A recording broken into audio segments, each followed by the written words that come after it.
What's going on, guys? I'm hanging out in the shop today so that I can show you this awesome little snowman wall hanging advent calendar that we created. You're gonna see how the magic happens all the way towards the end, so make sure you don't miss a step. You're gonna wanna see this one. Let's get into the build. We're gonna kick this project off with a 3/4 inch piece of plywood. This is cabinet grade plywood that I have left over from some cabinet builds that I've done in the past. I always save these little chunks so that we can use them for other projects down the road. Now, I need to come up with a shape to our snowman, and I'm just going to use some things laying around the shop to make sure I've got perfect circles. I've got these two paint cans here. I've got a gallon and I've got a quart. So let's start with the gallon can. We're just going to trace the bottom of it here. And that'll be the base to our snowman. We're going to take the top and just overlay it a little bit. And there we've got the basic shape for our snowman calendar here. And I'm thinking we add a hat on top. When you think of Frosty the Snowman, you think of his black top hat. Looks like this little chunk of 2x4 is going to be just the perfect size for Frosty's hat. Let's put it just a couple inches above his head and trace out our line for that. That looks just about perfect. I'm going to head over to the bandsaw and get this cut out, and I'll show you what we're going to do for the brim of the hat once we're finished with that. I'm using my Win 10-inch bandsaw for this project. If you don't have a bandsaw, you could also use a scroll saw, a jigsaw. There's multiple ways that you can cut out this shape. This is what I have, so this is what I'm going to use here.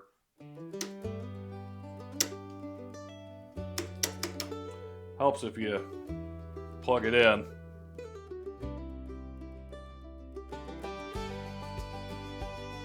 And there you have your basic shape. Now that we've got our basic shape, we can use this as a template as well for all of the other snowmen that we're gonna make. I'd like to give our snowman a nice brim on our hat. And to keep a nice 3D kind of visual, I'm gonna use this 1/4 inch plywood that I've got just a little scrap piece laying around here. If you've been on the fence, this is the fence that comes with that bandsaw. I'm gonna leave a link down in the description below. This link is an Amazon affiliate link. It helps the channel out by giving us a small percentage of anything that you buy using that link. So please check it out if you're planning on picking one up this holiday season. Now that we have our pieces cut, let's do just a little bit of light sanding and then we're gonna be ready to paint.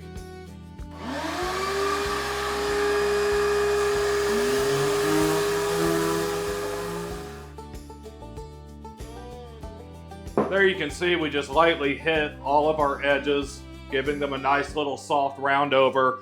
Now, I did sand the sides of our plywood here, but I don't want to go too extreme. I want to keep all of those bandsaw marks so that we're left with our warm rustic look that we're going for with all of our holiday decor.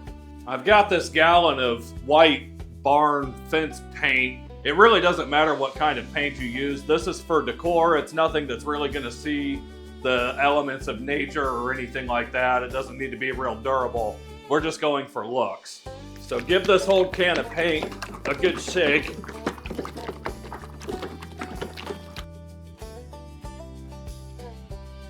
You can see I went ahead and painted the hat and the brim of the hat white. And while that's so, even though our hat is going to be a different color for contrast, you'll see how that comes into play towards the end of the video. I cheated and used a heat gun to save some time. I like to save these little triangle pieces here from other jobs that we've done where I just cut the corners off of things. I keep these around to keep me from having to buy those little pyramid shaped paint blocks that you see everybody has. These are free and they were going to get pitched into the fire pit anyways, so now they're getting a second use and we can just hang on to those in a tote. Take some Mod Podge here.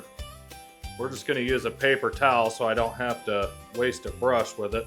Take the brim of your hat and just brush this on.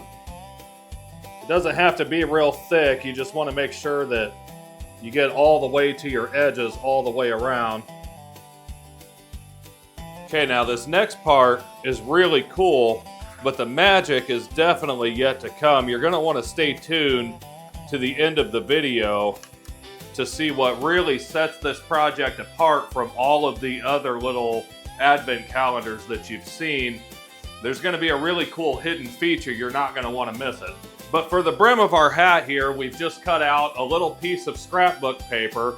We've got our Mod Podge on here that's completely dry now. We're just going to set our piece of scrapbook paper directly on top, and then take a piece of parchment paper and lay it on top of that. This is going to help displace some of our heat so that we can get our paper to adhere to that Mod Podge, and it's going to keep the paper itself from actually burning. We're going to give this about 20 seconds.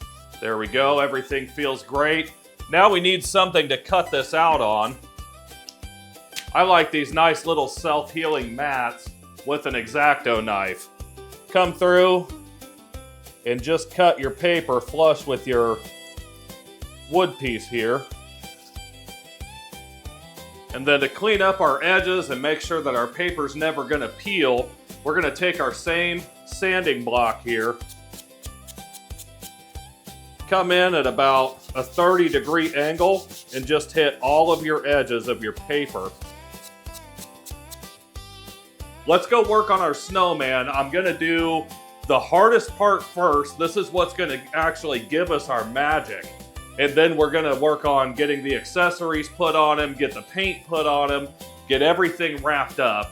If you don't have a drill press, you can just use a 1/2-inch Forstner bit and a hand drill. Me, being as amazing as I am, forgot to hit the record button on the camera. You suck! But you can imagine, I drew out my template here.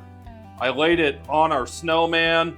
This follows the same lines that we have coming up for our head and the body of our snowman, so that when we come through with our drill press, we're gonna punch this Forstner bit down, leaving about a 1/4 inch of material on the bottom side.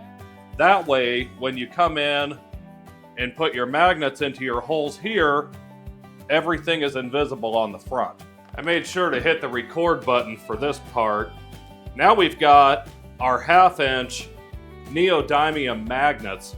We're gonna count and pull off 12 of these, one for each one of our holes. It's hard to believe sometimes I can still count that high.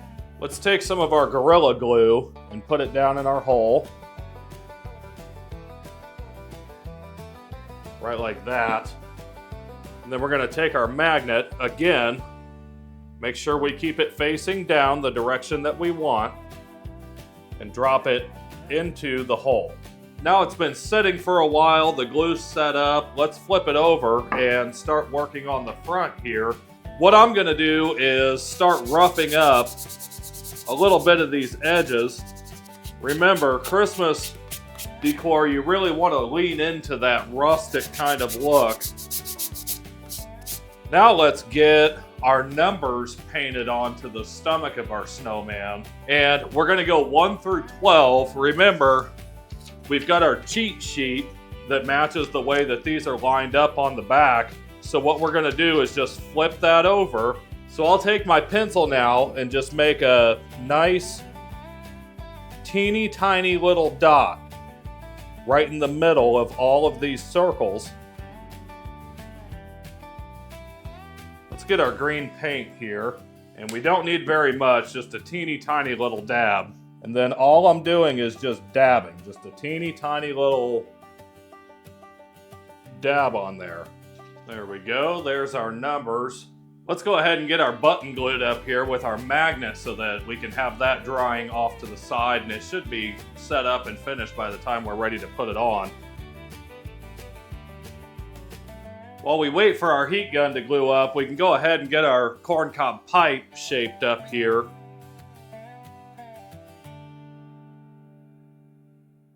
Right like that, we'll leave that to the side.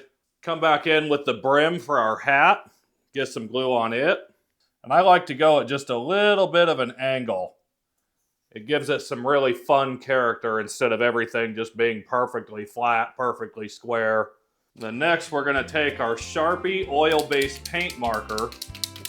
I really like these Sharpie oil-based markers a lot more than the other brands. I've used the other brands over the years, and I found a lot of those you really have to layer the paint up to get a nice opaque paint. And with the Sharpies, it's just you touch it once, it's finished, it's done, and you're moving on to the next thing.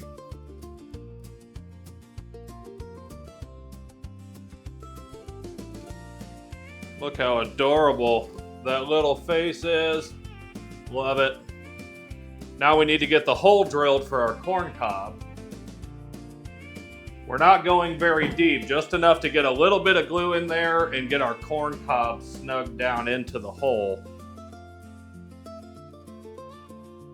And then we can work on the burlap for the hat. And the way I'm going to attach this is with this upholstery adhesive. This stuff's really nice. It sprays on. You kind of let it set up for just a few seconds, 5 or 6 seconds, so it'll be a little tacky. And then you push it right onto whatever you're applying to.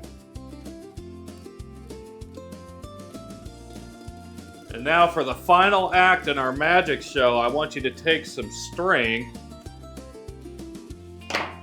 And there you have it. There's our little snowman. Now we can put a D-hook on the back of this so you can hang it on the wall, or you could put a little triangle base coming off of the back of it so you can stand it up. You can cut the bottom off flat and advertise it as a leaner. And then where the magic is in this project is you can't see any way that this attaches right. Our magnets are hidden behind. So as your calendar progresses, you just stick it on your next number. You let your string hang. That gives it a nice, awesome little character. I really love making little projects like these. So to help me out, guys, please go down and hit subscribe on the channel. Be sure to like the video, leave me a comment, say hey, let me know where you're from if you made it to the end of the video here. I just realized I forgot to put my Santa Claus hat back on when we wrapped up this project. Let's fix that. Much better. Alright, so digging through the profit on this thing, we can probably realistically pump out about 20 or 30 of these in a day, which is amazing if you're trying to batch products to sell at a holiday show or a craft and hobby show. All in all, I'd say with our scrap plywood, our corn cob we got for free, we used a tiny little chunk of a dowel, a little bit of paint, material, scrapbook page. Everything was just little slivers that we can put into multiple pieces here that we're making. So I'm only going to throw $2 on our material cost. And I would say that you could sell these for $30 all day long. People love products like this. They love advent calendars that they can tuck away and they can get out every single year and start a tradition with their family. So you're looking at a total of a 1,400% markup on this. And for every dollar that you spend, you're getting $15 back. That is crazy. And if you guys really like this build, make sure to check out the video that I have over here in the corner of another Christmas build. Thanks for tuning in, guys, and I'll catch you on the next one. And then with that same side facing towards the board, heater just kicked on. It cuts me off every single time. As you can tell, I really never properly learned how to tie my shoes as a child.